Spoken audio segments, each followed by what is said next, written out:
Токму зборовите, испишани на бакарот со длето, го интересираат и Дионис. Крие ли можеби ова писмо мапа како да се стигне до богатството на Александар Македонски? Ако смета дека е тоа книга со која може да го откопа златото на Александар Велики и на Роксана, тој досега 100 пати ќе го откопаше. Според мене таа книга, макар нема научна вредност. Такви мене ми носат често слично такви, но со иста цена. Можем покажуваат пат каде е закопано благото. Може би овде во планините околу Гевгелија е гробницата на Александар, а во неј и богатството. На ова се надеваат многу научници, археолози, но и дивите копачи на артефакти и злато. Меѓу нив може би и Дионис. Но за Јован Ристов, овој селанец не е единствениот собственик на книгата, има повеќе. Не е еден собственик, не е.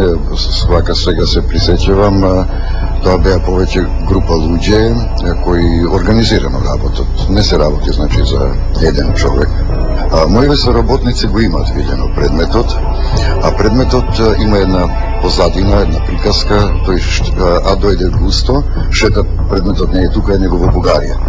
Па сега ние дури бевме спремни да платиме и трошоци, да се оди и таму во потрага, нели, по автентичност и на просторот и на самата книга, а мене беше отстапена книгата за да може да ги направиме оние проверки на материјалот, на автентичноста и овде, но и бевме спремни да ја пратиме, примерот да го пратиме и испитување да се прават и надолу негде. Оние кои се врзани со бакарната книга се професионалци. Ова го тврди и новинарката Оровчанец. Најдобар доказ за неа е видеоснимката, направена од човек кој точно знае како се снимаат артефакти. Лентата е снимана во таа време, значи е снимана некаде 90-тите или крајот на 80-тите, е снимана со висока технологија, за таа време ВХС, и е снимана од лево на десно. Докажува дека е снимал професионалец, а не аматер. Кога би ја снимал аматер, не би изгледали, тоа би биле кадри, па лепени еден во друг или не знам веќе како. А ова е веќе миксано на миксето. Значи дека е точно лентата спремана за да биде пуштена во јавноста или кај одредени лица, држава, институции, за да биде книгата дадена преку лентата на продажба. Овие прашања до денеска ги истражува и полицијата. Дионис Вили бил следен и спрашуван. Тврди животот го посветил на книгата, а тоа го прават и неговите два невработени синови. Шеикаат. Но одговорот е ист. И он е последниот од Паско Кузман, дека државата се става на располагање, но книгата треба да се даде на увид и да се испита.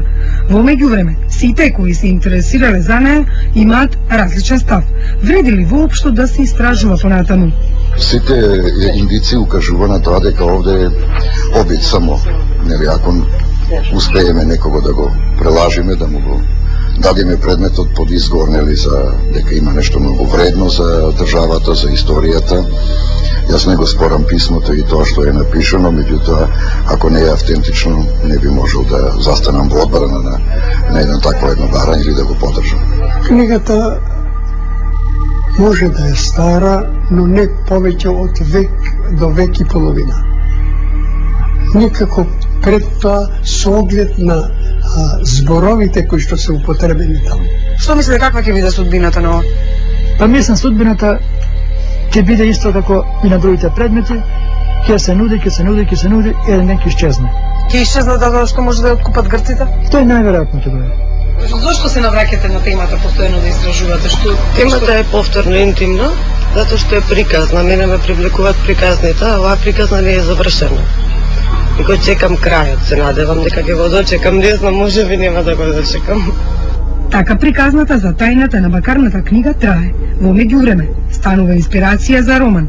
Често пати е причина за дискусија меѓу научниците, светски и домашни, но на работ на висинитоста или само уште еден мит, во кој сакаме да веруваме, дека пред и по Александар овде имало јазик и писмо, и дека не може никој да ни го оспорува тој идентитет.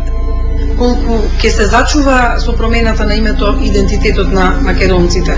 Етничките имиња секој пат ги даваат соседите. Ние живееме во земја со славна историја, која се вика Македонија, и македонци не нарекуваат онака исто како и во античко време, така и античкиот македонски суштествувал, зборувале со него, имаме ние извори во кои се кажува дека имало еден бунт, да речеме, во војската на Александар Велики и почнале да се препираат на грчки војниците македонски. Не зборувајте така. Зборувајте на нашиот јазик, да не ве разберат што зборувате.